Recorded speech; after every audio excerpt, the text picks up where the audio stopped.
What's up, 10 Glen Society? Welcome to another episode of our introduction series where we are introducing all the owners. My name is Ryan, also known as BarrelProofRye'n. Quick little background about me is I'm 32 years old, just celebrated a 32nd birthday. Woo! I'm originally from California, but I currently live in Middle Tennessee.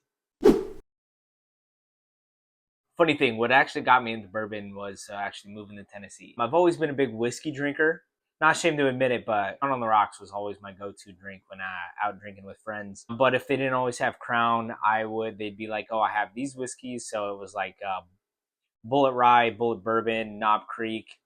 And those are kind of what actually introduced me to bourbon and rye. And like I knew of those bourbons. So when I moved to Tennessee, and a bunch of my coworkers would be like, hey, are you a bourbon drinker? And I'd be like, well, I like these bourbons.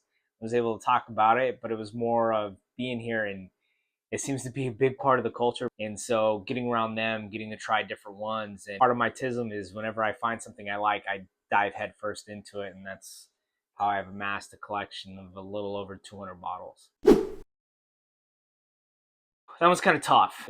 Prefer anything over 100 proof, but my go-to palate range that I really enjoy, not enough reallys in that statement, is 105 to like 120, 121. And the only reason I say that is because usually whenever you get in those higher proof points, sometimes you have a little more age tacked onto it.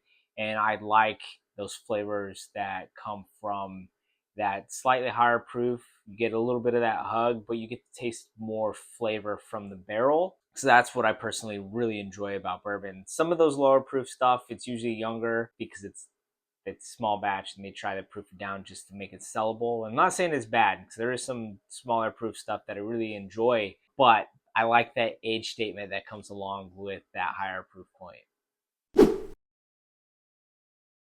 I mean, technically I can live without all of it, but if I had to provide an answer for that, it would actually be Knob Creek, which is one of the bourbons that actually got me into bourbon, right? And as you can tell, I rather enjoy this one. So does my wife. But I always have a Knob Creek, whether it's the regular 9-year 100 proofer. I really enjoy the 12 and the 18, as well as the single barrels that come in at a higher proof point. Haven't gotten my hands on any of the cash strengths yet, but I'm definitely looking forward to that one. Cheers.